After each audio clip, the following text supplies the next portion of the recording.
네, 자, 안녕하세요. 자, 반갑습니다. 여러분들 이제 시험 보느라고 고생 많이 하셨죠? 자, 1차 시험 문제에서 봤더니 평범하게 출제가 됐네요. 그렇죠? 그러면 일단 우리가 1차 시험 문제에 어떤 문제가 어떤 식으로 나왔는가 한번 확인을 한번 해볼 텐데요. 일단 우리는 이 1차 시험 문제에서는요, 법률과 관련돼 있는 문제와 판례와 관련돼 있는 문제. 자, 보통 우리가 시험 문제를 출제할 때는 문제 자체의 오류를 방지하기 위해서 거의 만들어내지는 않습니다. 그러다 보니까 출제를 갖다가 하는 방향은 당연히 법률 아니면 판례로 출제할 수밖에 없는데요.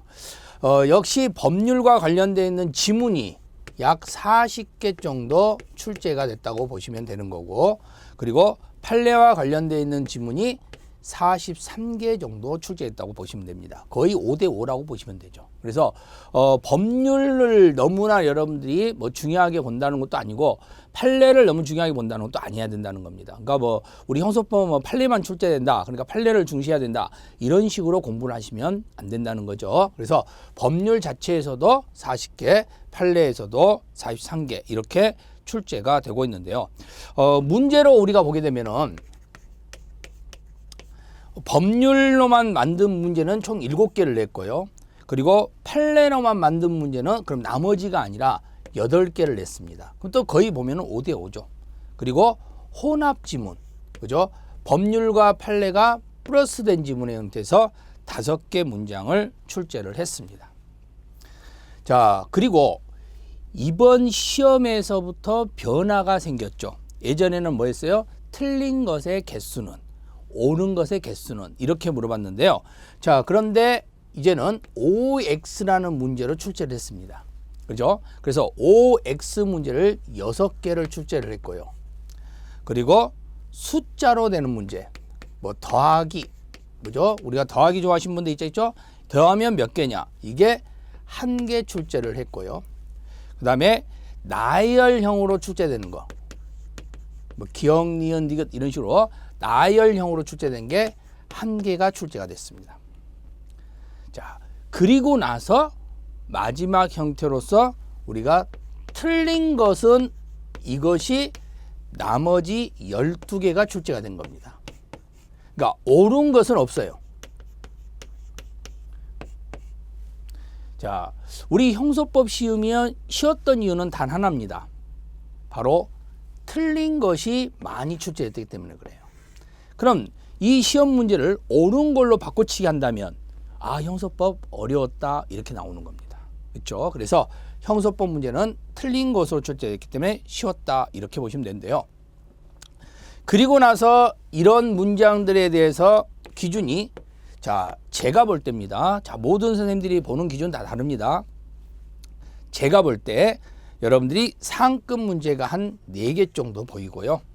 그리고 우리가 중급 문제로 되는 문제가 한 10개 정도, 그리고 하급 문제로 보는 문제가 나머지 6개 정도, 이렇게 보시면 될 것 같습니다. 그렇죠? 그래서 상, 하, 중 이런 식으로 결국은 상중하 형태로 이렇게 문장이 나온다, 이렇게 여러분들이 보시면 될 것 같아요. 우리 형소법은 여러분들이 체제가 있죠. 자, 첫 번째는 형사소송법에 기본 서설이 있습니다. 그 다음에 수사 과정이 있고요.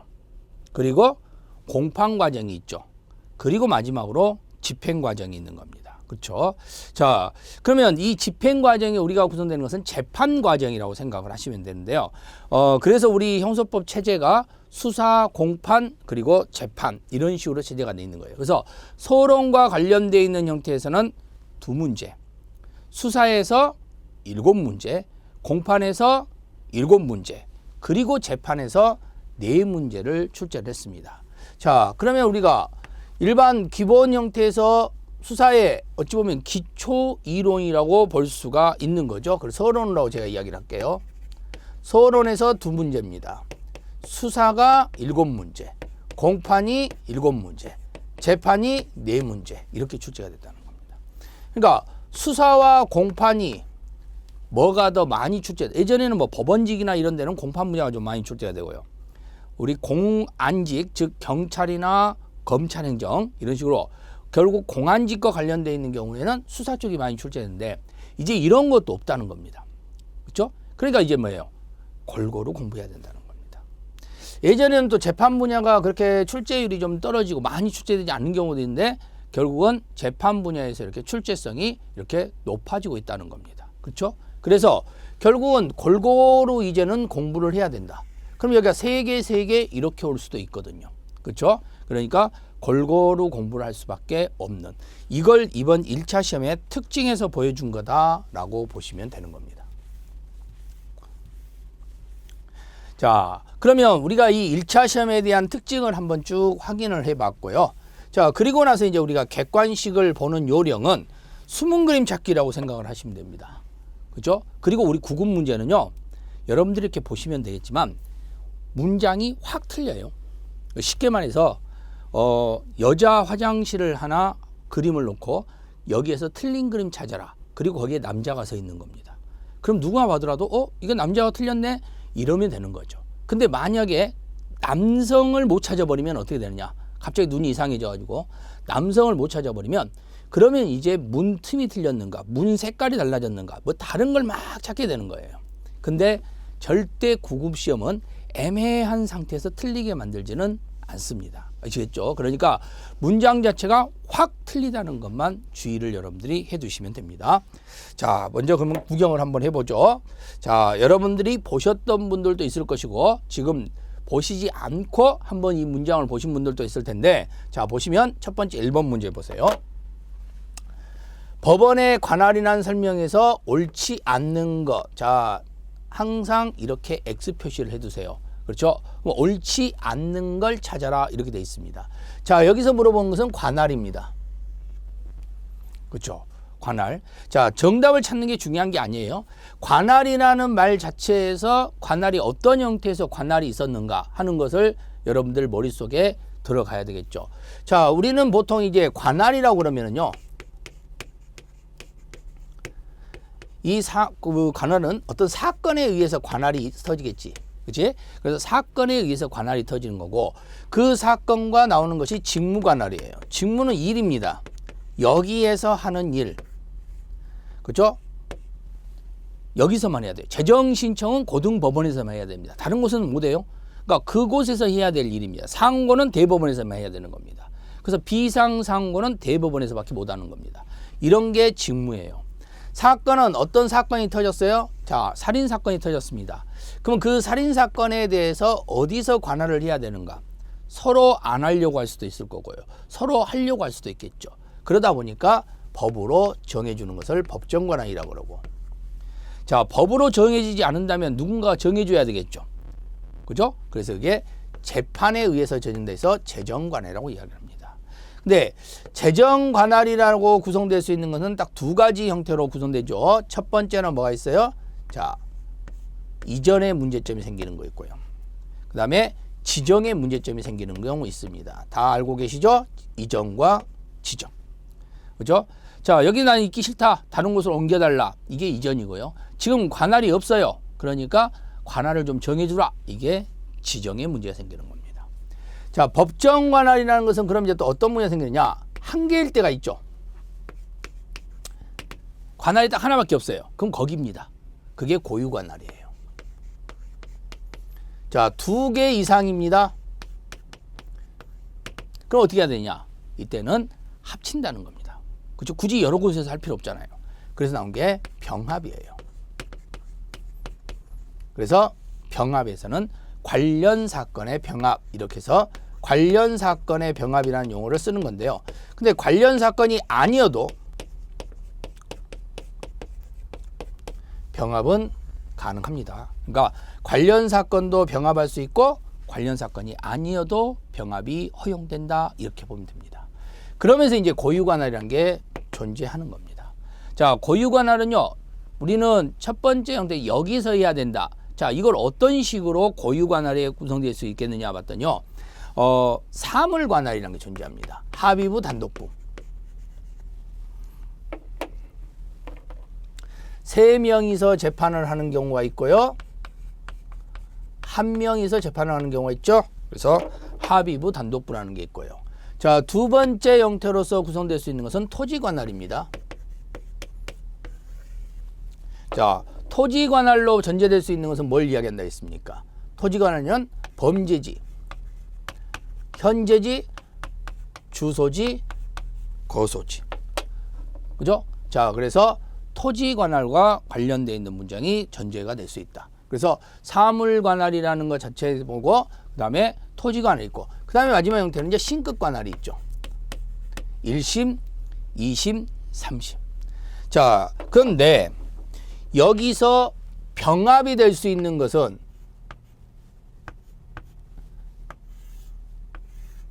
이 사물과 토지는 병합이라는 게 가능해요. 그러나 무엇은 안 된다는 거예요? 바로 신급은 안 된다는 겁니다. 자, 근데 여기서 또 하나 알아둬야 될 것이 한 개 사건을, 동일 사건을 수개의 법원에 있을 때, 자, 부산에서 강간 사건이 일어났는데 범죄지는 부산, 그리고 만약에 주소지가 서울이라면 범죄지와 주소지 두 곳이 관할이 될 수 있겠죠. 그때 동일 사건이 수개의 법원에서는 재판할 수 없겠죠.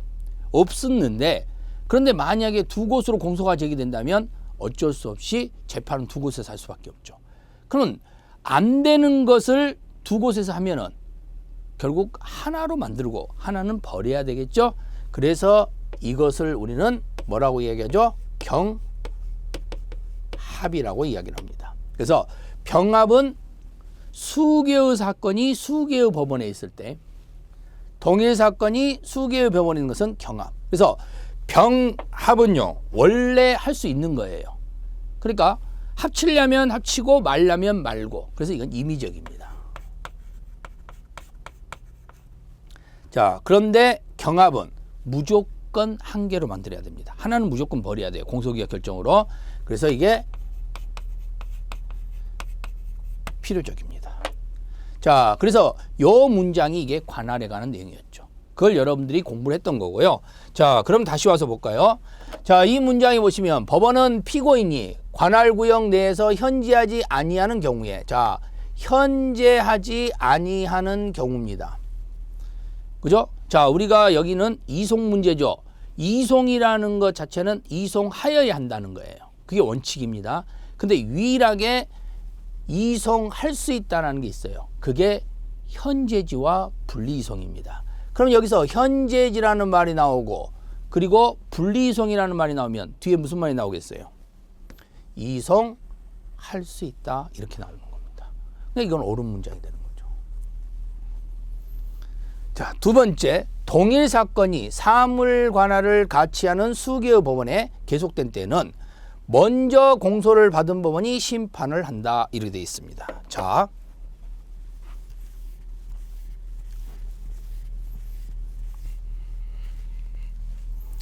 우리가 여러분들이 이제 공부했던 내용 중에서 바로 이런 부분들은 꼭 기억을 하고 계셔야 하는 부분이 하나인데요. 동일 사건이 사물 관할을 같이 하는, 그러면 여기서부터 여기까지의 문제점을 딱 봤더니 뭐에 관련된 문제냐? 이건 경합이죠. 그렇죠? 자, 경합인 경우는 필요적이라고 그랬죠.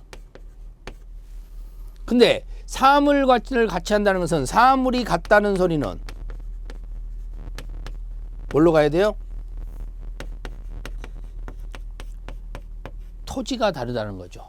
그러면 사물이 같고 토지가 다르다는 것은 결국은 똑같이 합의부입니다. 예를 들어서 자, 대전에 있는 합의부와 서울에 있는 합의부가, 그죠?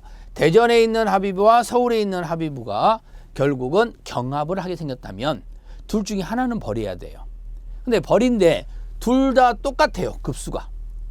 그죠? 만약에 큰 거와 적은 것은 적은 걸 버리면 되는데 둘 다 양이 똑같으니까 어떤 걸 버릴 수가 없어요. 그러니까 버릴 수 없으니까 어떻게 해야 되냐? 자, 먼저 1번. 자, 우리가 병합에서는 신청을 하죠. 근데 문제는 뭐냐면 신청이라는 것을 안 하면 그냥 분리하면 돼요. 근데 이건 신청을 안 해버리면 어떻게 되겠어요? 어떻게 할 수 있는 방법이 없어요. 그러니까 무조건 필요적으로 해야 되다 보니까 무조건 해야 돼요. 그래서 1순위가 선공소지가 되는 거고, 그리고 2순위가 바로 신청이 되는 겁니다. 그러니까 신청은 후 공소지가 선택되겠죠. 자, 그러면서 공통된 직근 상급법원에서 결정을 할 수밖에 없겠죠. 그렇죠? 자, 그래서 바로 이런 말들이 나온다고 생각하시면 돼요. 자, 그러면 이거에 대해서는요. 그죠? 이거에 대해서는 일단 선공소지라는 게 전제될 수 있는 거고, 그 다음에 신청에 의해서 판단이 될 수 있는 문제가 나오기 때문에, 자, 이 문장이 보시면 수개의 법원이 계속된 때는 먼저 공소를 받은 법원이 심판한다. 좋죠? 단, 각 법원에 공통되는 직근상급법원은 검사 또는 피고인의 신청이 없어도 결정으로 뒤에 받은 법원으로 하여금 심판하게 할 수 있다. 자, 문제는 이거예요. 1번이 여기서 말하는 선공소지예요. 그러니까 안 하면 선공소지로 가면 돼요, 법원은. 근데 법원이 알아서 후공소지로 갈 이유는 없습니다. 그럼 후공소지로 가려면 뭐가 필요하다는 거예요? 신청. 근데 뭐라 그랬어요? 그렇죠? 그러니까 답은 2번이 될 수밖에 없는 거죠. 그렇죠? 그러니까 결국은 이거 물어보려고 찾는 거예요. 그렇죠? 그리고 토지 관할은 범죄지, 주소지, 거소지, 현재지. 그죠? 범죄지, 현주거라고 그랬죠? 현주거. 자, 토지 관할을 달리하는 수기와 관련 사건이 각각 다른 법원에 계속된 때는 공통되는 직근상급법원은 검사 또는 피고인의 신청에 의하여 결정으로 한 개 법원하고 병합 심리하게 할 수 있다라고 되어 있습니다. 그렇죠?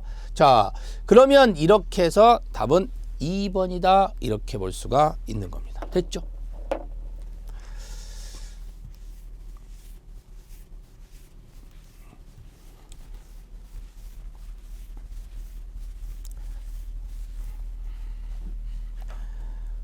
자, 2번 문제 볼까요? 2번은 변호인에 대한 설명 중 적절하지 않는 것. 역시 또 X를 쳐줘야 되겠죠. 자, 우리가 이제 변호인에 관한 문제입니다. 기본적으로 우리는 이제 변호인을 구성시킬 수 있는 것은 사선 변호인하고 국선 변호인이 있다는 사실은 여러분들 꼭 기억을 하고 있어야 되는 거고요. 그렇죠? 자, 이때 사선 변호인이라는 것은 개인적으로 하는 거니까 청구권자, 신청권자랄까요? 그죠? 신청권자. 자, 신청권자의 가족, 고용인, 동거인은 없다. 가고동은 없다고 항상 기억하시면 됩니다. 그래서 가족, 고용인, 동거인은 신청권자에 해당되지 않더라. 자, 그래서 위임이라는, 그죠? 위임이라는 형태도 존재하지는 않습니다. 그렇죠? 그러니까 변호인을 선임할 수 있는 사람만 할 수 있다는 겁니다. 자, 그리고 선임이라는 것을 전제시킬 때는요, 선임계를 제출해야 되는데 신급마다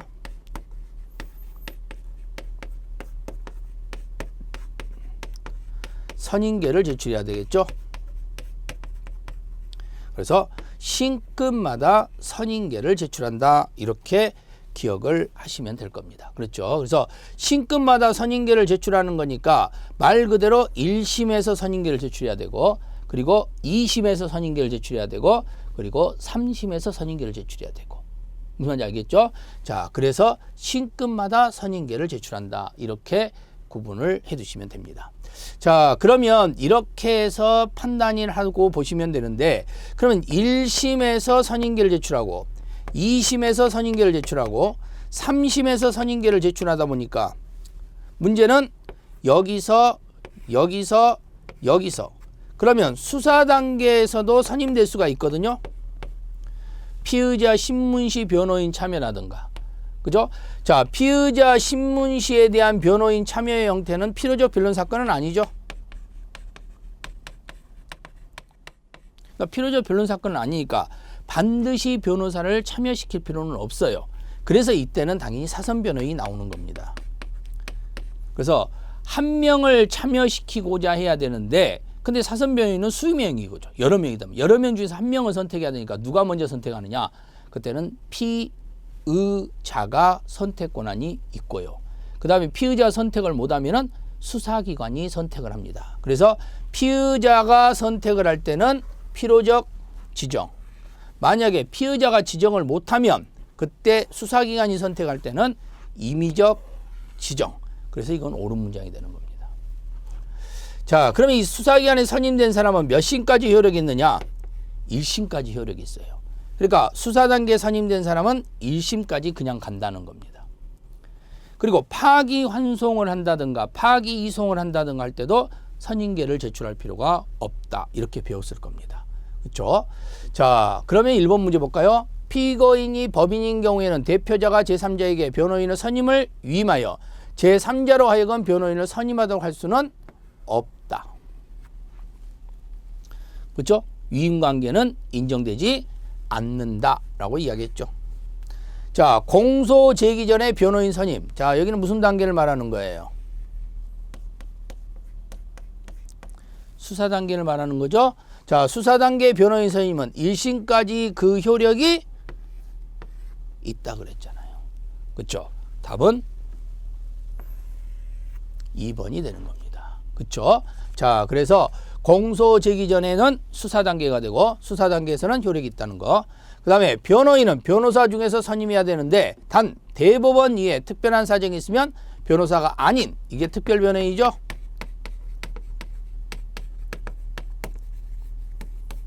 를 허가할 수 있다. 이렇게 되어 있는 겁니다. 됐죠?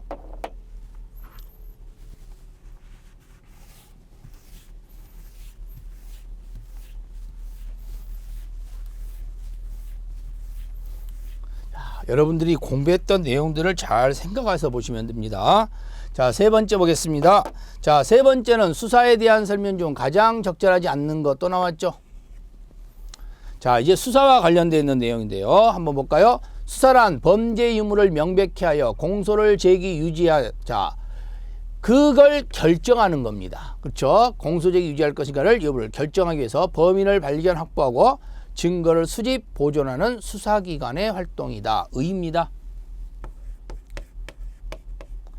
자, 경찰관 직무집행법 임의동행이 있죠. 자, 임의동행에서는 6시간을 초과하지 못한다고 배웠을 것이고요.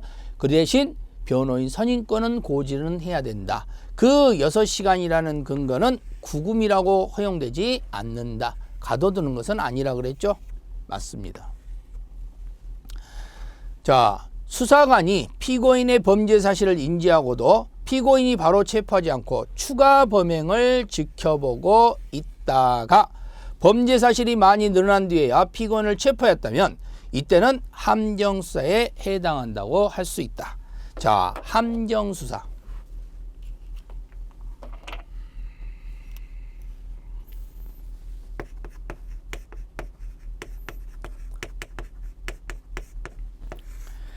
우리가 함정수사 그런데요.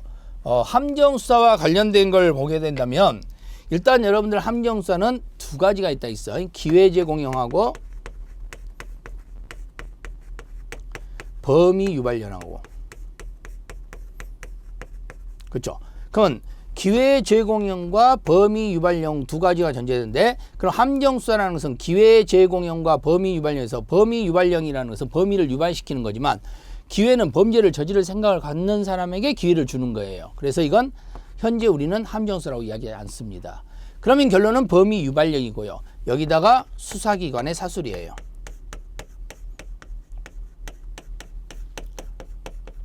자, 이게 함정수사입니다. 그죠? 근데 추가 범행을 지켜보고 있다가 이것은 범위 유발령이죠. 아니 그 기회제공형.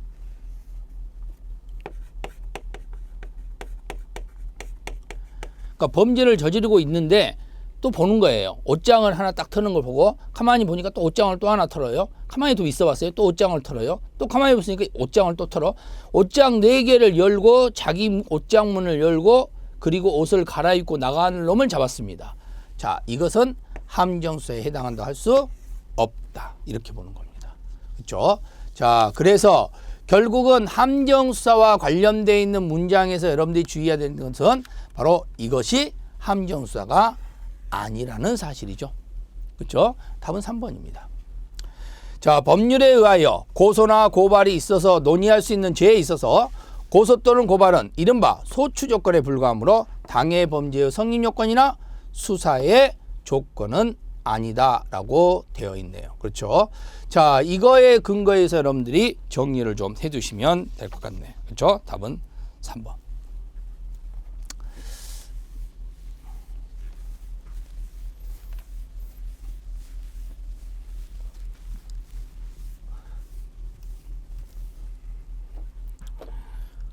자, 4번입니다. 4번이 바로 이제 숫자 문제죠. 그렇죠? 숫자 문제인데, 자, 여기는 이제 여러분들이 체포한 피의자를 구속하고자 할 때 체포한 때로부터 몇 시간 내에 구속영장을 청구해야 되느냐. 자, 우리가 수험생이라면 이거 모르면 안 되죠. 그죠? 자, 보통 이것은 몇 시간 내에 문제냐. 구속하고자 할 때에 관련되어 있는 문제입니다. 그렇죠? 그러니까 이것은 48시간이 되겠죠. 자, 그 다음에 두 번째 니은번이 좀 난이도가 있는 문장이죠. 이건 안 보면 틀릴 수 있는 문장인데요. 지방검찰청 검사 또는 지청장은 불법 체포 구속의 유무를 조사하기 위하여 검사로 하여금 매월 몇 회 이상, 그죠?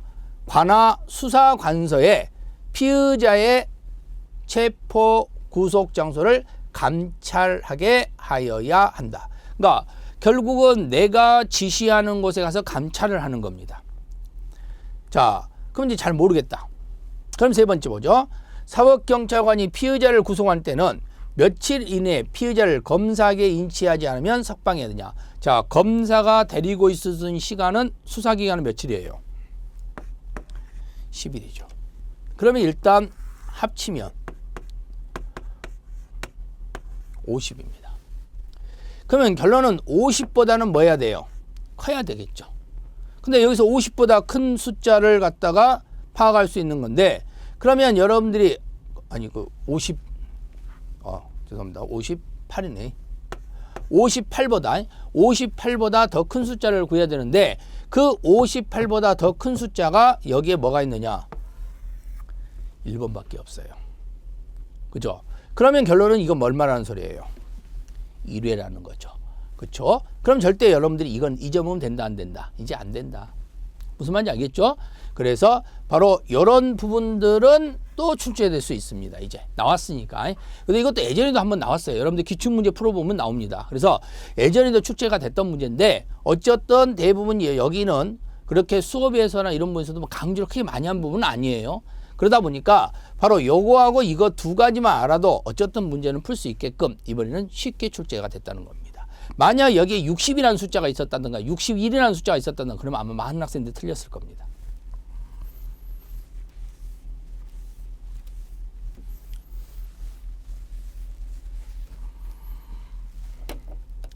자, 다섯 번째 보겠습니다. 자, 이건 체포죠. 역시 옳지 않는 거 찾으라고 그랬습니다. 체포와 관련되어 있는 문제인데요. 자, 일단 1번 문제를 보게 되면 피의자가 2009년 11월 2일 22시경에 긴급 체포되어 조사를 받고 구속영장이 청구되지 아니하여 2009년 11월 4일 20시경 석방했다.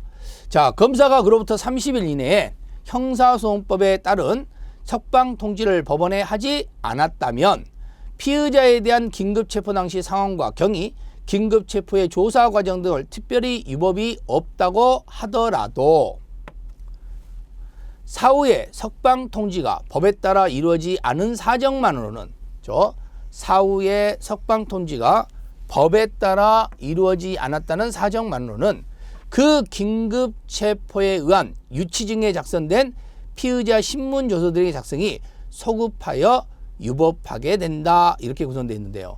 자, 우리가 이 문장에서 여러분들이 파악할 수 있는 것은 뭐냐면 항상 법은 유법과 적법이에요.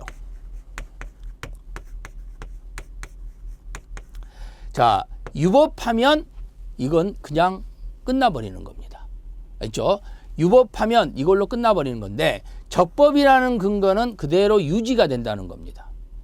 그렇죠? 근데 이런 부분들이 존재됐다고 해서 그치? 이런 부분이 존재했다고 해서 반드시 이게 소급해서 유법했다고 볼 수는 없다는 거죠. 그러니까 이게 문제가 되는 거죠. 그죠? 그러니까 1번이 틀린 문장이 된다. 이렇게 보시면 되는 겁니다. 그렇죠? 자, 그런데 두 번째 문장 봐보세요. 검사나 사법경찰관리 아닌 이에 의해서 현행범이 체포된 후 불필요한 지체 없이 검사 등에게 인도된 경우 구속영장의 청구기간의 기산점은 체포시가 아니라 검사 등의 현행범이 인도받을 때라고 할 것이다. 이것도 중요한 내용 중에 하나죠. 그렇죠? 그래서 현행범인 형태는 체포시, 현행범인은 체포시가 원칙인데요. 그런데 사인이 체포한 경우는 인도시로 보는 거고요. 또 하나가 소말리아 사건처럼 외국에서 잡아오는 경우에도 인도시로 보는 겁니다. 그렇죠? 그래서 여기서 문제 답은 1번으로 보시면 되겠네요.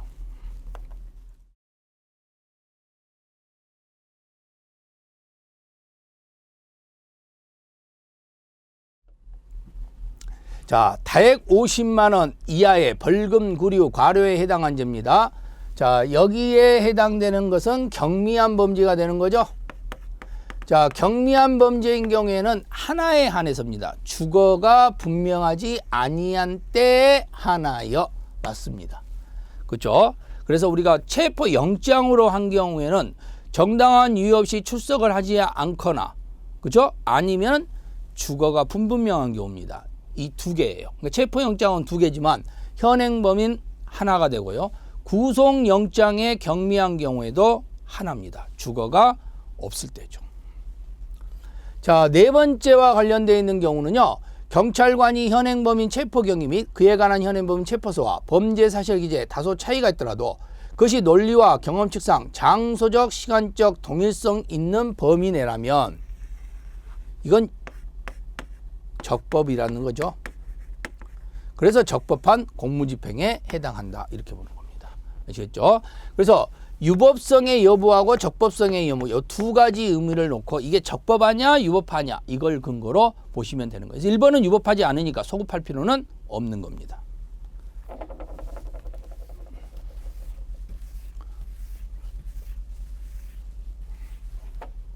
자, 그래서 1번에서 여러분들이 정답을 찾아주시면 될 것 같네요. 자, 6번 보겠습니다. 6번은 상당히 이제 사례형 문제로 이제 출제가 된 거죠.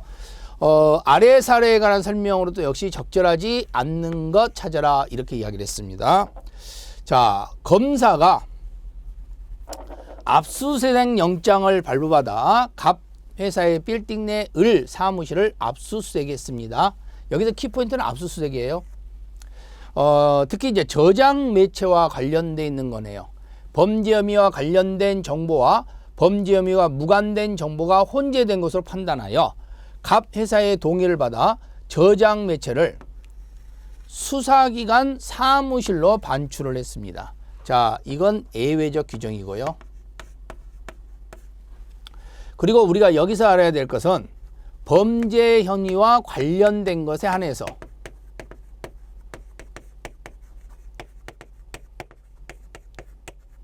그렇죠? 그러니까 범죄 혐의와 관련된 것에 한정해서만 뽑아야 되는 거야. 그러니까 범죄 혐의와 관련되지 않는 것은 압수해왔다 하더라도 가서 보면 안 되는 겁니다. 그래서 범죄 혐의와 관련된 거에 한정해서만 복제가 허용된다. 이렇게 생각하시면 돼요. 그리고 이건 예외입니다. 무조건 하는 거 아니에요. 자, 다음 을칙에 참여하에 저장 매체에 저장된 전자정보 파일의 전부를 이미징의 방법으로 다른 저장 매체에 복제 이하 자 1 처분하고 을칙에 참여 없이 이미지환 복제물을 외장 하드크에 재복제 처분을 하였는데 을칙은 참여 없이 하드디스크에서 유관 정보를 탐색하는 과정에서 갑 회사의 별건 범죄 혐의와 관련된 전자정보에 무관한 것도 함께 출력하였다. 자, 일단 보면은요. 을칙에 참여하에 저장 매체에 저장된 전자정보를 이미징의 방법으로 다른 저장 매체에서 복제한 겁니다. 그렇죠? 이게 1처분이에요. 자, 어쨌든 이거에 대해서는 적법이죠. 잘한 거죠. 근데 을칙에 참여 없이 이미지한 복제본을 외장 하드크의 재복제 형태 참여 없이 않습니다. 자, 그럼 어찌 보면 이것은 뭐가 되겠어요? 유법의 문제가 생길 수 있겠죠. 자, 그리고 을칙에 참여 없이 하드디스크에 유관 정보를 탐색하는 과정에서 각 회사의 별건, 범죄 혐의와 관련된 전자정보에 무관한 정보를 함께 출력해서, 자, 여기도 뭐가 되겠습니까? 유법하는 문제가 발생을 하겠죠. 그러니까 결국은 첫 번째가 1행위는 적법한 형태 같고 2행위는 유법한 형태가 될 것 같고 3행위는 유법한 행위가 된 것 같고, 자, 이렇게 놓고 한번 보자는 겁니다.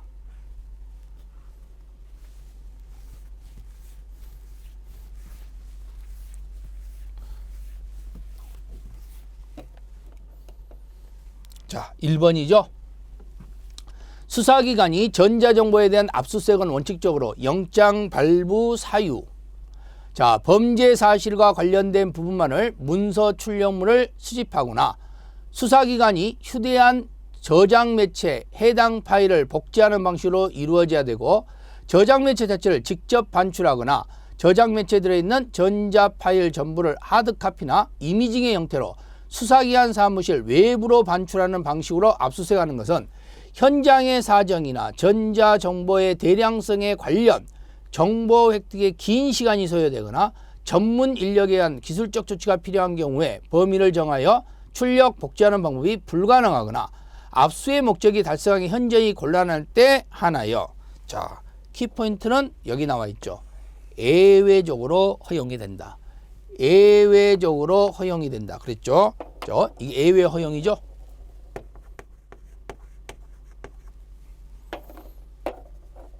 자, 그러면 옳은 문장이네요.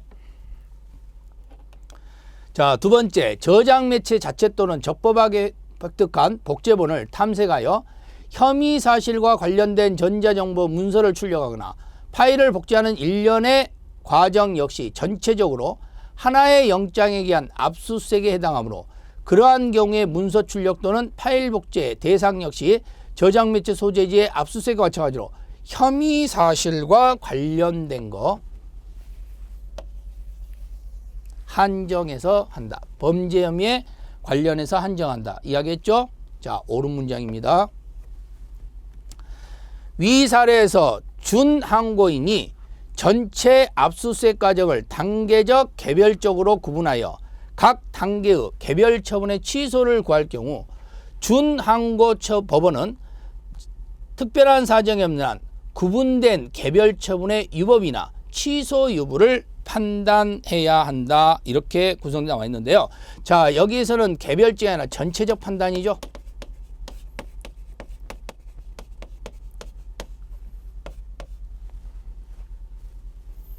자, 그러면 이게 좀 약간 이해가 안 된다. 그럼 세 번째 와보면 돼요. 위 사례에서 1처분은 유법하다고 볼 수 없으나 2처분, 3처분은 1처분 후 피압수수색 당사자에게 계속적인 참여권을 보장하는 등의 조치가 이루어지지 아니한 채 유관 정보는 물론 무관 정보까지 재복제 출력한 것으로서 영장이 허용하는 범위를 벗어나고 적법 절차에 위반한 유법한 처분이다. 1행위는 적법한데 2와 3은 유법하다고 이야기했죠. 그럼 결론은 뭐예요? 여기도 옳은 문장이 되는 겁니다. 답은 3번이죠. 그러니까 문장이 길어도 그 문장에서 말하고 있는 핵심 포인트가 있어요. 그 핵심 포인트를 여러분들이 잡아줄 줄 알면 되는 거야.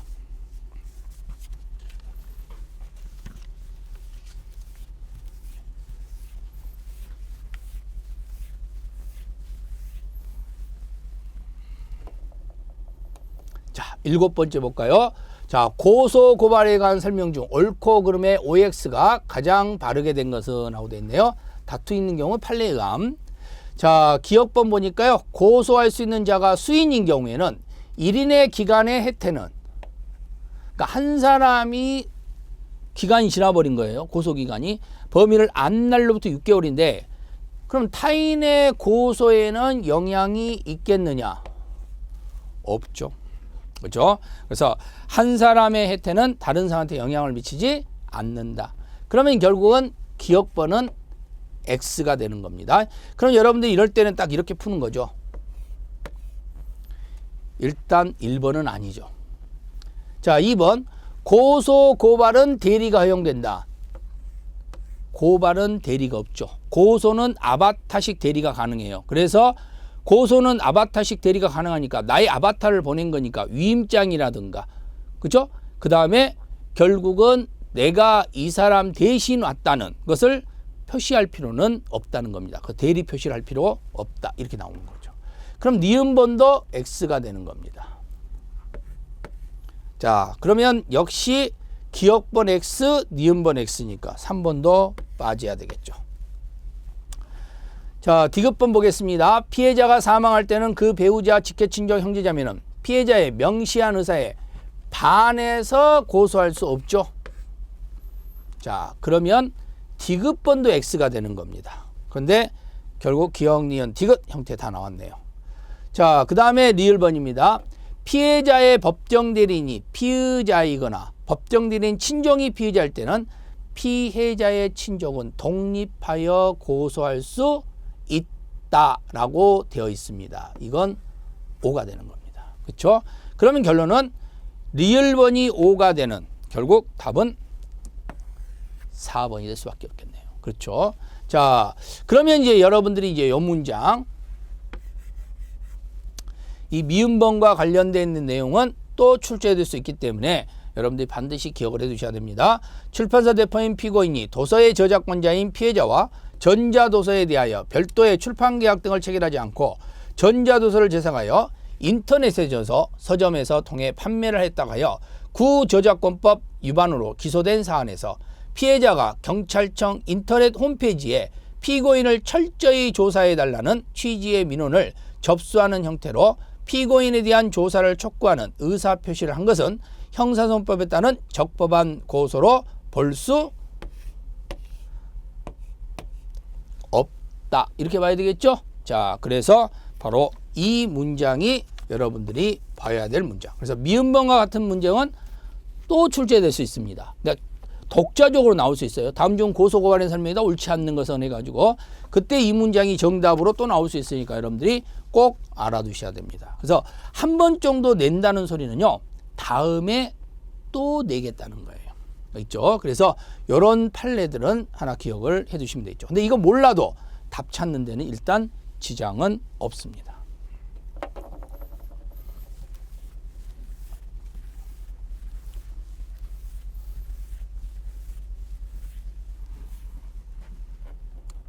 자, 8번입니다. 피의자 신문과 관련된 문제입니다. 그렇죠? 피의자 신문. 자, 피의자 신문에서 여러분들이 기억을 해야 될 것은 세 가지만 잘 기억하면 된다 했죠. 변호인 참여 문제라든가, 필요적 변론 사건이 아니라고 그랬죠. 자, 두 번째 형태로서는 바로 영상 녹화물,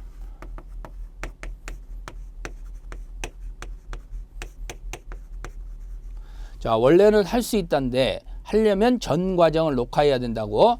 그리고 또 하나 문제될 수 있는 것은 일단 영상 녹화물과 관련돼서 피의자인 경우에는 동의를 받을 필요 없다. 사전 고지만 해주면 된다. 참고인인 경우에는 동의를 받아야 된다. 기억나죠? 자, 그 다음에 세 번째 형태는 실리관계자의 동석입니다.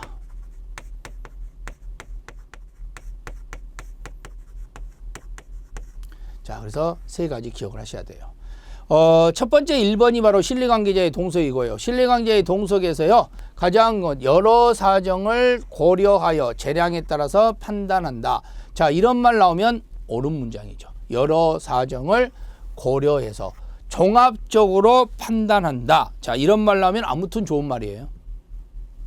그 다음에 두 번째입니다.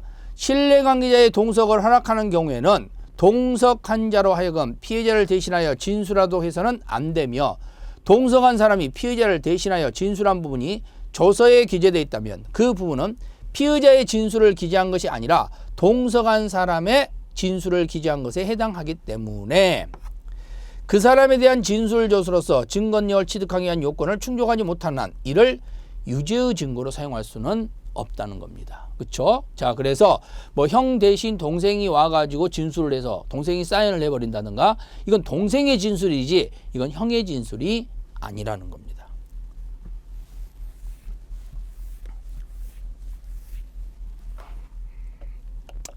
자, 세 번째 보면은요, 피의자가 변호인 참여를 원하는 의사를 명백하게 표시하였음에도 수사기관이 정당한 사유 없이 변호인을 참여하게 하지 않은 채 피의자를 신문하여 작성한 피의자 신문 조서입니다.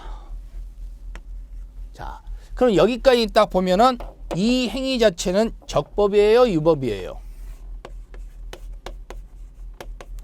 유법이죠.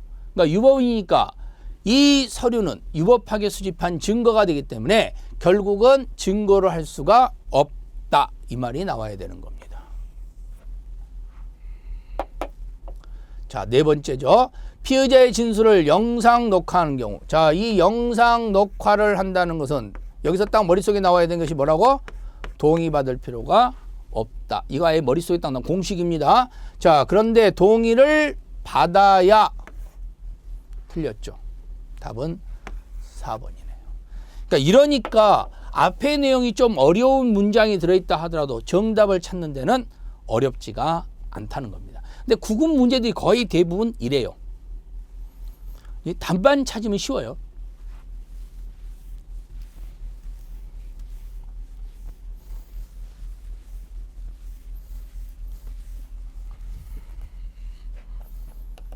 자, 9번 보겠습니다. 자, 전문 심리위원입니다. 전문 수사 자문위원이나 전문 심리위원이나 똑같습니다. 자, 그런데 차이점이 뭐냐면 전문 수사 자문위원은요 제척 기피를 할 수 없어요. 그래서 고등법원 검사장에게 고등검찰청 검사장에게 이의 신청할 수밖에 없는 거고 전문 수사 자문위원은 제척 기피가 가능하다는 겁니다. 자, 그래서 법원은 소송관계를 분명하게 하거나 소송 절차를 원활하게 진행하기 위해서 필요한 경우에는 직권으로 또는 검사, 피고인 또는 변호인의 신청에 의하여 결정으로 전문 심리위원을 지정하여 공판준비, 공판기일 등 소송 절차에 참여하게 할 수 있다. 전문 심리위원은 기일에 재판장의 허가를 받아 피고인 또는 변호인, 증인, 감정인 등 소송관계인에게 소송관계를 분명하게 하기 위하여 필요한 사항에 대해서 직접 질문할 수 있다. 그러니까 뭔가에 대해서 필요한 게 있다면 물어볼 수 있다는 거고요. 전문심리위원은 전문적인 지식에 의한 설명 또는 의견을 기재한 서면을 제출하거나 기일에 전문적인 지식에 의하여 설명이나 의견을 진술할 수 있고 그러겠죠. 자, 재판의 합의에 참여할 수 있다 그랬는데 자, 현재 대한민국에서요 재판의 합의에 참여할 수 있는 사람은 법관입니다. 그리고 여러분들 잘 알고 있는 배심원 재판이라는 게 있죠. 그래서 국민참여재판에서 배심원입니다. 그래서 법관하고 배심원만 재판의 합의에 들어가는 겁니다. 근데 이 사람이 유죄다, 이 사람이 무죄다, 이게 재판 합의예요. 근데 이 전문심리위원이 자, 쉽게 말해서 지금 현재 뭐 성형외과 수술을 하다가 죽었단 말이에요. 피해자가. 그러면 지금 가해자는 성형외과 의사야. 그럼 이 성형외과 의사가 수술을 제대로 했는 거냐 안 했는 거냐 이거에 대해서 다른 성형외과 의사가 판단을 해야 되겠죠. 그럼 전문가를 불러서 검사는 모르니까 전문가를 불러서 물어보는 겁니다. 이 수술을 잘한 거냐 못한 거냐. 자, 이거에 관한 문제라고 생각을 하시면 되는 겁니다. 무슨 말인지 알겠죠? 자, 그래서 결국은 참여할 수 없다는 거예요. 자, 전문심리위원은 형법 129조에서 132조까지 규정은 물론 법칙에 대해서 공무원으로 본다 이렇게 보시면 되는 겁니다. 그러니까 뇌물 같은 거 받으면 안 된다는 거죠.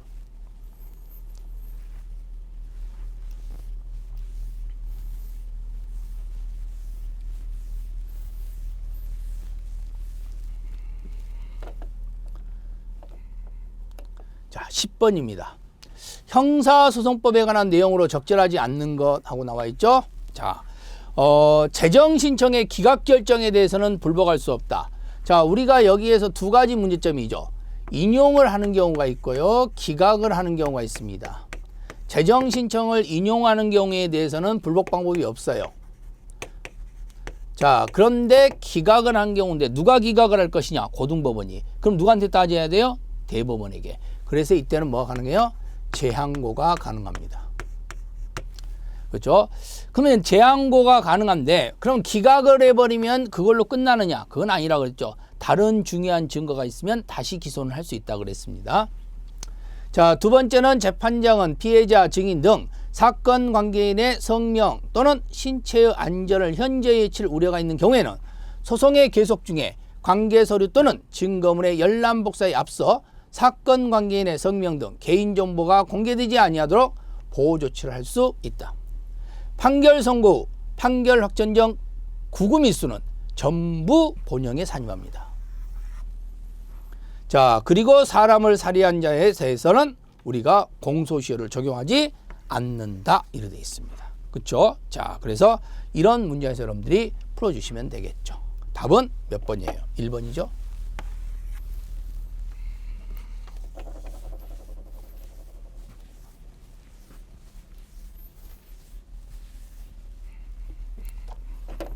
자, 11번입니다. 공판 준비 절차입니다. 자, 공판 준비 절차와 관련되어 있는 형태에서 우리가 공부해야 될 것은 일단 공판 준비 절차는 피고인이 출석할 필요 없다는 겁니다. 그죠? 누구만 출석하면 되는 거예요. 결국은 검사하고 변호인만 출석하면 되는 거죠. 그럼 검사하고 변호인 출석이 하는데 여기에서 누가 바로 막내 재판관이 그렇죠? 우리가 이 막내 즉 배심원에서 우리는 그 합의부원들 형성된 경우는 3명이 재판할 거 아니에요.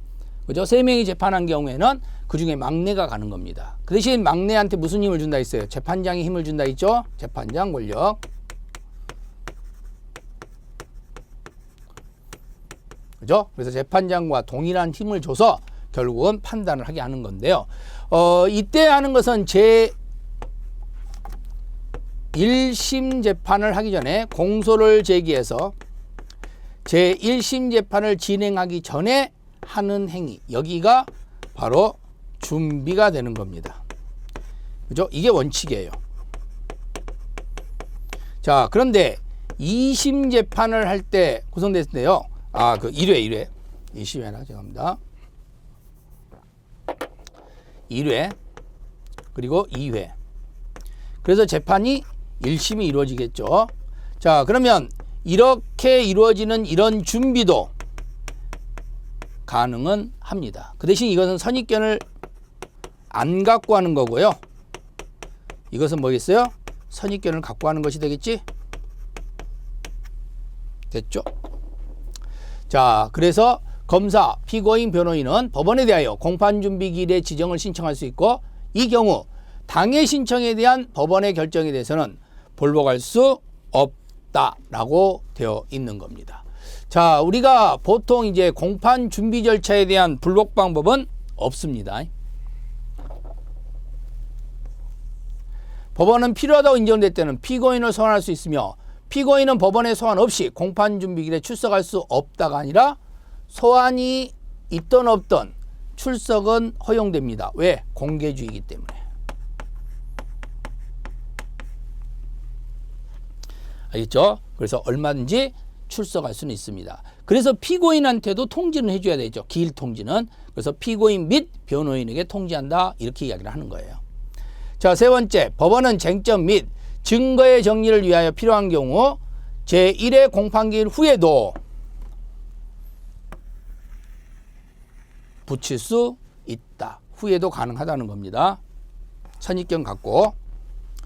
자, 법원은 공판준비일이 지정된 사건에 관하여 변호인이 없을 때는 직권로 변호인을 선정하여야 한다. 왜? 필요적 변론 사건이기 때문에 그렇습니다. 됐죠?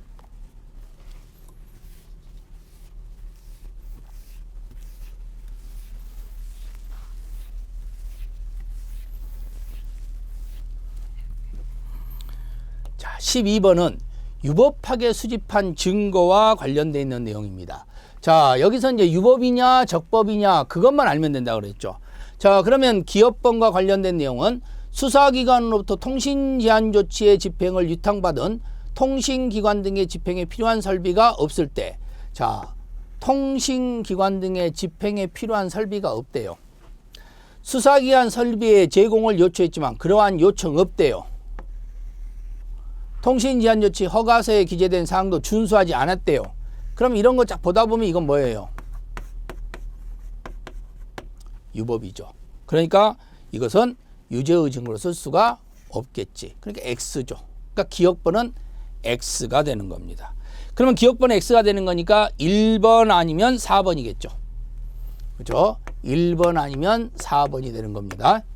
자, 그런데 니은번을 보면은 선거관리위원회 위원 직원이 관계인에게 진술을 녹음된다는 것을 알려주지 않았습니다. 자, 이것도 위법입니다. 그러면 증거로 쓸 수가 없습니다. 이건 맞습니다. 그러면 결국은 1번, 4번이 전부 다가 O라고 되어 있으니까 이제 문제 될 건 없습니다. 그래서 일단 똑같이 1번, 4번입니다.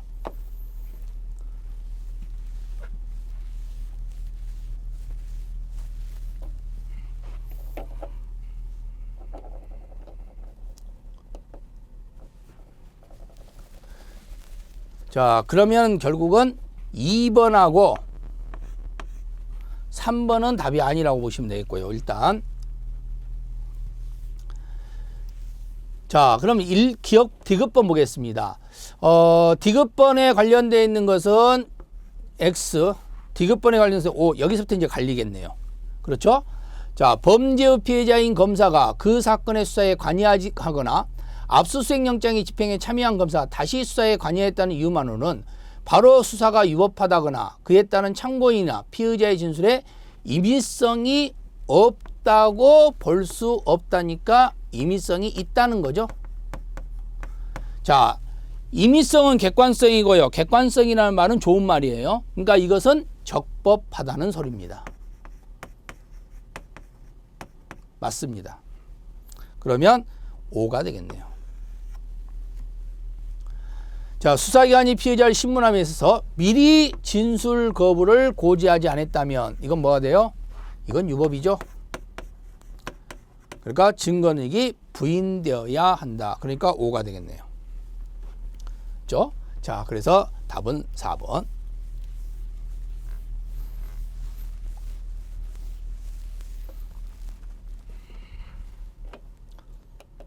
자, 13번입니다. 증거 능력에 관련된 설명으로 역시 OX 문제가 나와 있네요. 그렇죠? 증거 능력 문제인데 일단 기억번 봐보세요. 검사 작성의 피의자 신문 조서입니다. 자, 312조 1항과 2항에 관한 이야기죠. 실질적 성립의 증명을 할 수 있는 수단으로서 312조 2항에 규정이 된 영상 녹화물이나 그 밖의 객관적 방법이란 조사관 또는 조사 과정에 참여한 통역인의 증언도 여기에 포함될 수 있겠느냐 하는 문제인데요. 자, 우리는 여기서 말하는 이 객관적 방법에 조사관이나 통역인 이런 사람들이 과연 객관적인 방법이라고 말할 수는 없겠죠. 그렇죠? 그러니까 당연히 여기에 대해서는 해당된다고 볼 수가 없는 겁니다. 그죠? 내가 들었어요. 조사관이 들었다고 하면 이건 말이 안 되잖아요. 지금 조사관이 속이는 거 아니에요. 조사관이 거짓말로 작성할 수도 있는데 근데 조사관이 와가지고 내가 그런 말 들었어요. 이래버리면 안 된다는 겁니다. 그래서 당연히 기억번은 X가 되는 겁니다. 그러면 2번 아니면 역시 또 3번이 되겠네요. 자, 그러면 2번도 X, 3번도 X인데 자, 이제 니은번에서 갈라지겠네요. 피의자가 아닌 자의 진술을 기재한 조서는 공판정에서 원진술자의 진술에 의하여 성립의 진정함이 인정되는 것이 아니면 설사 공판정에서 피고인이 그 성립의 진정을 인정하여도 이를 증거로 할 수 있음에 동의한 것이 아닌 이상 증거로 할 수 없다라고 되어 있습니다. 그러니까 결국은 312조 4항에서 결격이 되면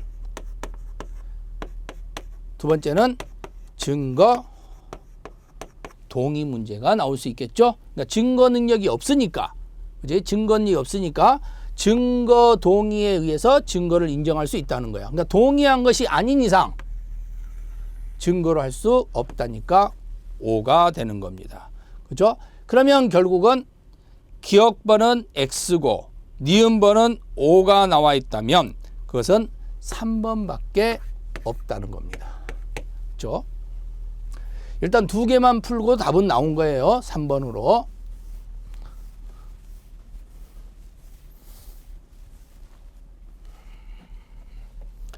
자, 디귿번. 자, 이제 3번 나왔죠? X, O. 그러면 사법경찰관이 작성한 검증조서에 피의자 또는 피고인이 검사 예우수사기관 앞에서 자백한 범죄 내용을 현장에 따라 진술, 자, 재현사진이죠? 그러면 우리가 재현하고 있는 거 조작이 가능하다 그랬죠? 그럼 그 사람이 뭐 할 수 있어요? 고문 당할 수 있는 거예요. 그러면 그때 고문을 당하고 맞았을 때, 구타를 당했을 때 그 사람들이 할 수 있는 무기는 뭐가 있느냐? 그것은 내용이야. 그래서 내용을 부인하면 증거로 쓸 수가 없습니다. 그러니까 내용에 관련된 사항을 모두 부인하더라도 증거 능력이 있다 그랬으니까 여기는 X가 될 수밖에 없겠죠. 자, 리얼번입니다. 디지털 저장 매체 원본을 대신하여 저장 매체에 저장된 자료를 하드카피 이미지간 매체로부터 출력한 문건의 경우에는 디지털 저장 매체 원본과 하드카피 이미지간 매체 사이에 동일성이 인정되어야 똑같아야 되죠. 그렇지? 그러면 둘이 똑같아야 결국은 둘이 똑같아야 이거 지금 이거하고 둘이 똑같아야 이걸 사용할 수 있을 거 아니에요. 그러니까 동일성이 인정돼야 되겠죠. 그러니까 역시 X가 되는 겁니다. 그래서 이것도 틀린 거고 이것도 틀린 거고 X, X 이렇게 나와요.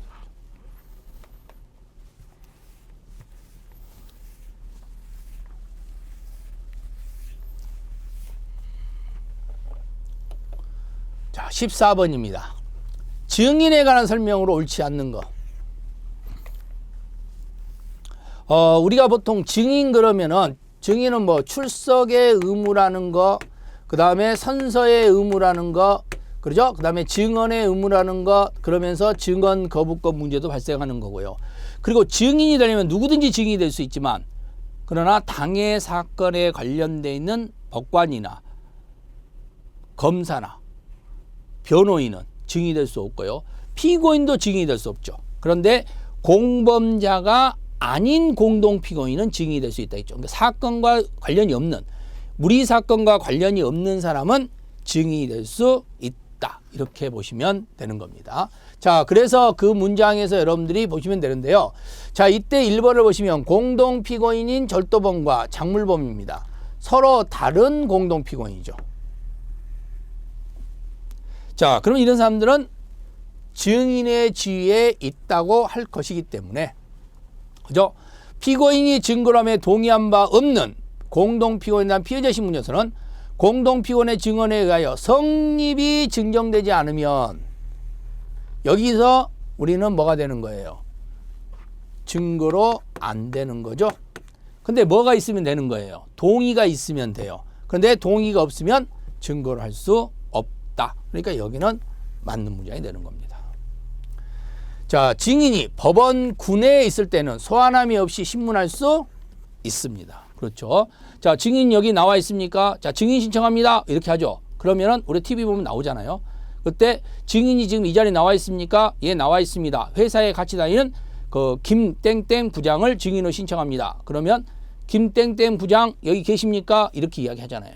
그래서 밖으로 나오게끔 할 수 있다는 겁니다.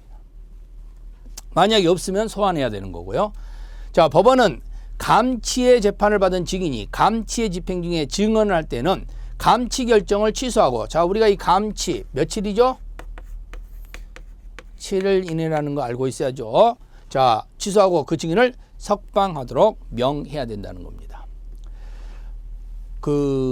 우리가 증인을 세울 때 우리 편은요, 유도신문을 할 필요는 없습니다. 하지만 거짓말을 하면 유도신문 해야 되겠죠. 근데 반대로 할 때는 유도신문 해야 되겠죠. 그래서 반대신문에 있을 때 필요할 때는 유도신문 할 수 있고, 반대신문 기회에 주신문에 나타나지 아니한 채 새로운 사항에 관하여 신문하고자 할 때는 재판장의 허가에 받아야 되는 것은 아니다라고 하는데, 이때는 새로운 것은 또 허가를 받아야죠. 무조건 하는 것은 아니기 때문에. 자, 그래서 결국 답은 4번이 되는 겁니다.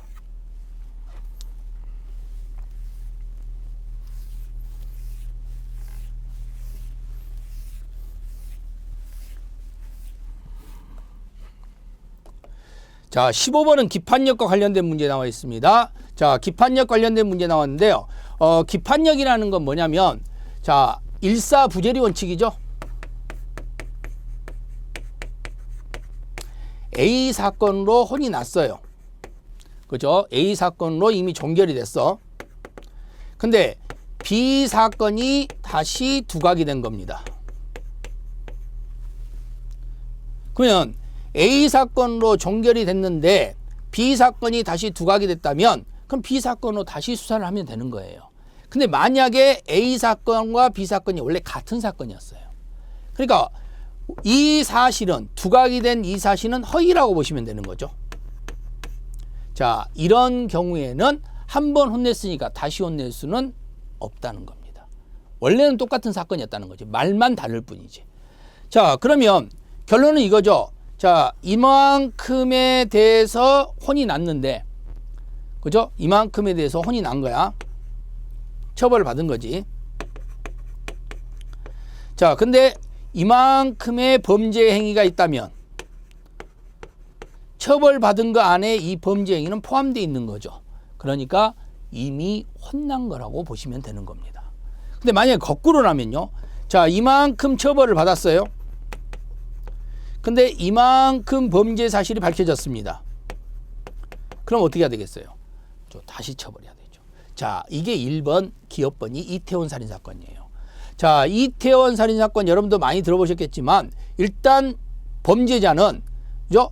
물건을 갖다가 버린 죄로, 친구를 위해서 물건을 버린 죄로 결국은 증거에 대한 인멸의 행위에 대해서 형사사건에 관한 증거 인멸을 한 행위에 의해서 처벌을 받았습니다. 근데 나중에 알고 보니까 인멸이 아니라 뭘 한 거예요? 살인행위를 한 거예요. 그러면 이 인멸행위하고 살인행위는 같은 게 아니죠. 그러니까 동일성이 있다고 말할 수가 없는 겁니다. 아시겠죠? 같다고 보면 안 되겠죠. 그러니까 이미 너는 혼났으니까 안 혼내도 돼. 이러면 안 된다는 거지. 그래서 기억번은 X가 되는 겁니다.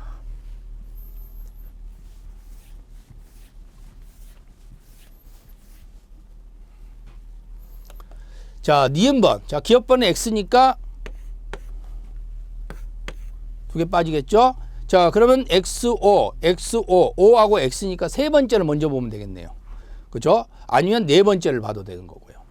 자, 과실로 교통사고를 발생시켰다는 교통사고 처리법에 의해서 고의로 교통사고를 낸 보험금을 청구하여 수령의 미수익을 거쳤다는 사기죄.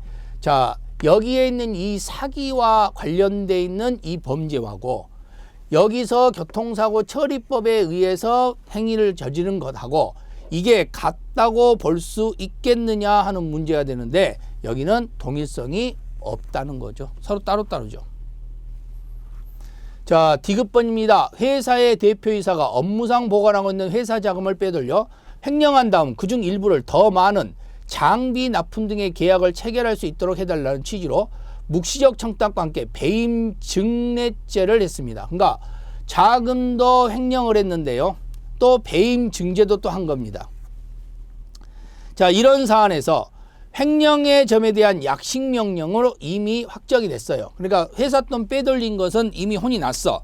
자, 회사 돈 빼돌린 거 혼이 났는데 그런데 배임 증죄를 했다는 사실이 또 밝혀진 거야. 그러면 이거와 이게 같다고 볼 수 있겠느냐? 우리가 보더라도 다르죠. 또 혼내야 되겠죠. 그래서 미치지 않는다 이렇게 보는 겁니다. 자, 벌칙 행위와 같은 일시 장소에 이루어진 행위라 하더라도 벌칙 행위의 동일성을 벗어난 형사범죄 행위에 대해서는 벌칙금 납부에 따라서 확정 판결의 효력에 준하는 효력이 미치지 않는다라고 되어 있네요. 자, 그래서 일단 우리가 벌칙 행위하고 형사처벌은 달라요. 그렇죠? 뭐 신호 위반을 했는데 사람을 치였어. 그죠? 자동차로 신호 위반. 근데 신호 위반으로 비용을 지급하면 사람을 상해 입힌 거에 대해서는 처벌 안 받는다? 아니죠. 처벌 받잖아요. 그러니까 똑같은 게 아니라는 겁니다. 그래서 결국은 여기에서도 O 형태가 구성되고 여기도 O 형태가 구성되는 답은 4번의 형태가 나올 수밖에 없겠죠.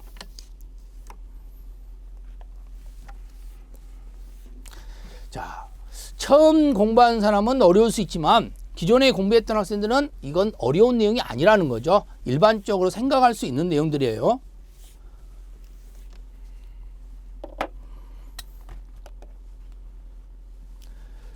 자, 엄격한 증명에 대한 문제가 나왔네요. 자, 해당하는 것은 모두 고른 것은 하고 나와 있습니다. 엄격한 증명이네요.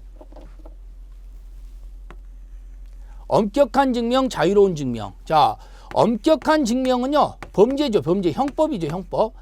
범죄에 대해서 형벌. 이게 형법 아니에요. 구속요건, 유법성, 책임. 이게 형법에 관련되어 있는 문제죠. 형벌. 그리고 형벌은 9가지죠. 자, 이게 엄격한 겁니다. 자, 근데 유법성의 알 권리 예외 있죠? 자, 책임에서 또 뭐가 있습니까? 심신장애 있죠? 자, 9가지 중에서 또 예외 뭐가 있어요? 몰수 추징이 있죠? 자, 이것들은 예외적으로 자유로운 증명입니다. 그리고 형소법에서 공부했다. 그러면 다 자유로운 증명이에요. 그렇죠? 자, 그러면 여기 문장 보시면은 공무원 직무에 관해서는 알선했다는 면모로 수수했다는 범위, 이건 고의입니다. 고의. 이건 엄격해야 됩니다. 그러면 일단 기억 들어가야 돼요. 자, 그러면 기억, 니은, 디귿이냐, 리을, 미음이냐.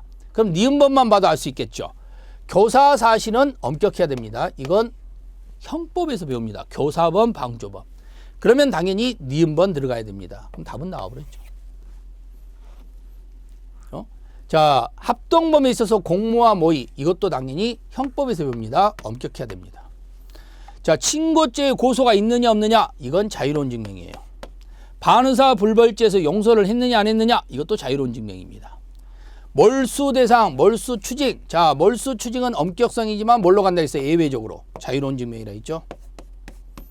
임의성, 자유로운 증명입니다. 됐죠?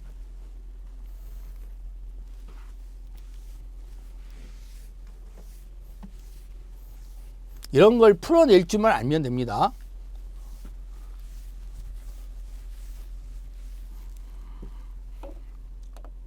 자, 17번 문제는 상소와 관련되어 있는 문제죠. 상소라는 것 자체에 대해서도 우리가 OX 형태로서 여러분들이 풀어줄 수가 있는데요. 자, 상소는 상상적 경합관계. 자, 상상적 경합관계에서는 일부 상소가 가능합니다.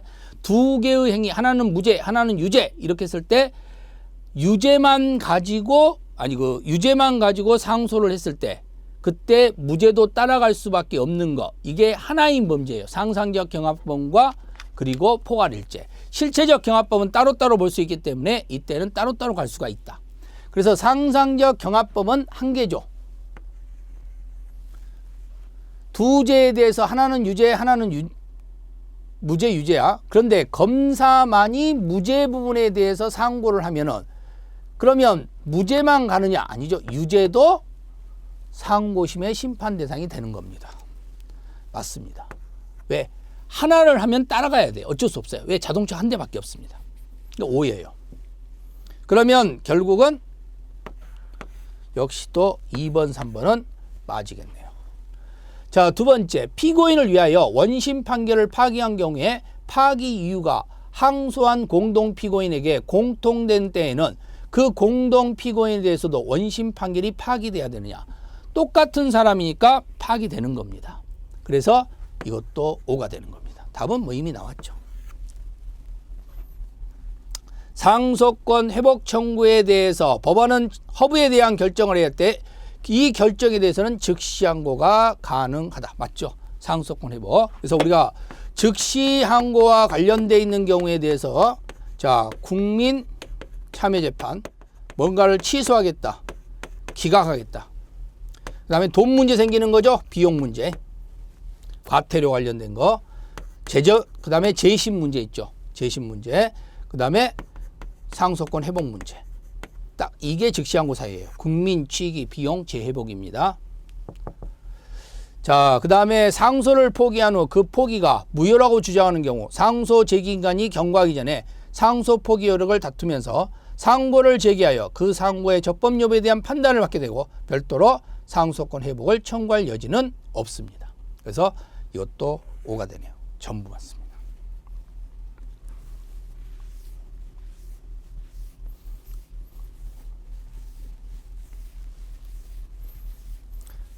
자, 답을 딱 찾으면 바로 그냥 보이면 끝나는 거죠. 그런데 일단 여러분들이 뒤에 것도 한번은 확인을 해봐야 돼 보고 있는 겁니다. 자, 18번은 국민참여재판입니다. 자, 국민참여재판은 배심원과 관련된 문제죠. 자, 이때 역시 적절하지 않는 것 그랬습니다. 자, 법원은 배심원의 결혼 등에 대비하여 5인 이내의 예비 배심원을 둘 수 있습니다. 맞습니다. 배심원과 예비 배심원은 직무를 계속 수행하기 어려운 사정이 있을 때는 법원에 사임을 신청할 수 있고 법원은 위 신청의 이유가 있다고 인정될 때는 당해 배심원 또는 예비 배심원의 해임을 결정하는데 위 결정에 대해서는 불복할 수 없습니다. 우리가 국민참여재판에서 불복 방법은 딱 하나밖에 없어요. 그 공판 준비일 다음 날까지 배제 결정입니다.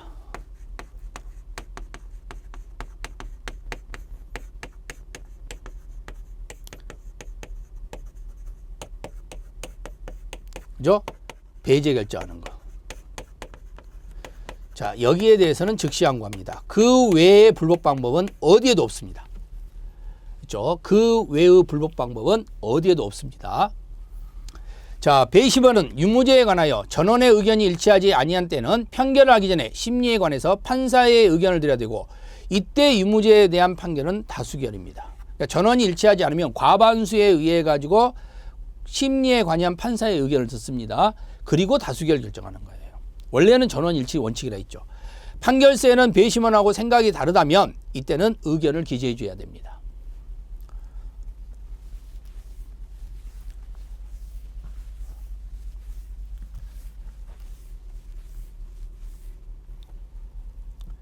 자, 19번입니다. 자, 재심이네요. 예전에는 특별 사면인 경우에는 재심이 허용되지 않았습니다. 그러나 이제는 재심이 허용됩니다. 그래서 역시 기억번은 5가 되는 겁니다. 자, 그럼 기억번이 5가 되는 것은 기억과 1번과 4번이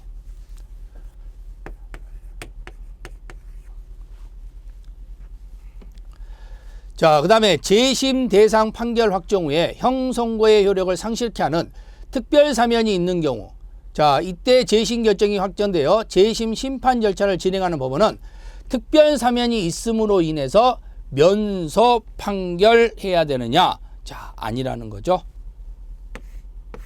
그죠? 그래서 재심 판결과 관련돼 있는 형태에 대해서는 이제는 면소 판결에서는 안 된다는 겁니다. 특별 사면. 자, 디귿번의 경우입니다. 항소심이 유죄 판결에 대하여 상고가 제기되어 상고심 재판이 계속되던 중 피고인이 사망해버렸네요. 자, 공소 기각 결정이 확정되었다 하더라도 항소심의 유죄 판결이 이로써 당연히 그 효력을 상실하게 되는 것이 아니고 이러한 경우에는 형사소송법상 재심 절차에 전제가 되는 유죄의 확정 판결에 존재하는 경우에 해당하게 될 수 있겠느냐 이런 문제 생기는데요. 자, 이것도 역시 해당될 수가 없죠. 자, 그러면 결국은 기억번 옳고 니은번 X 그리고 디귿번 X 그러면 결국 답은 또 4번이 될 수밖에 없겠네요.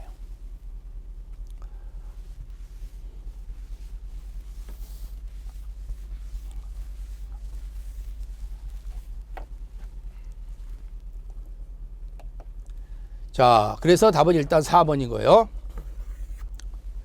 자, 재심 청구인이 재심을 청구한 후 청구에 대한 결정이 확정되기 전에 사망을 했습니다. 자, 피고인이 사망할 때 유일하게 재판할 수 있는 게 재심이에요. 그러나 재심 청구인이 사망하면 더 이상 의미가 없죠. 그래서 결국은 당연하게 종료하게 되는 겁니다. 자, 그 다음에 직무와 관련되어 있는 경우인데요. 420조 제7호에 관련된 판례 아주 중요하죠. 이때 사법경찰관의 직무는 발만 담궈도 된다 그랬죠. 그러니까 복사만 한다든가, 그러니까 꼭 직접적으로 관여할 필요는 없습니다. 그래서 직접 피의자를 조사를 했는지 여부는 고려 대상이 아니죠. 발만 담궈도 된다는 겁니다.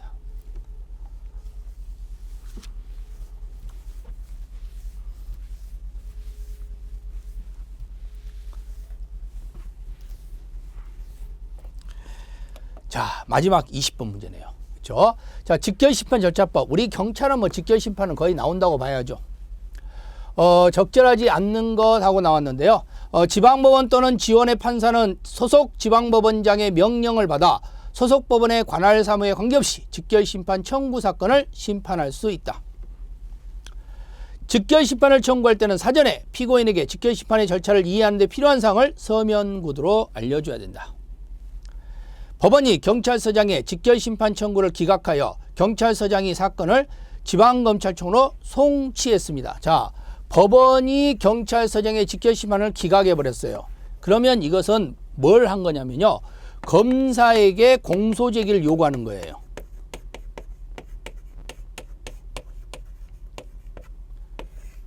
알겠죠? 자, 근데 이 사건은 어떻게 된 거예요?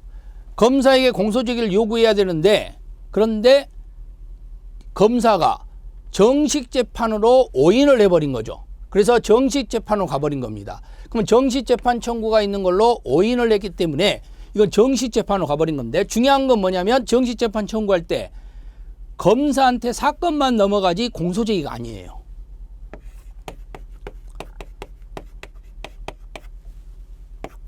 그러니까 당연히 공소제기가 성립됐다고 볼 수가 없는 겁니다.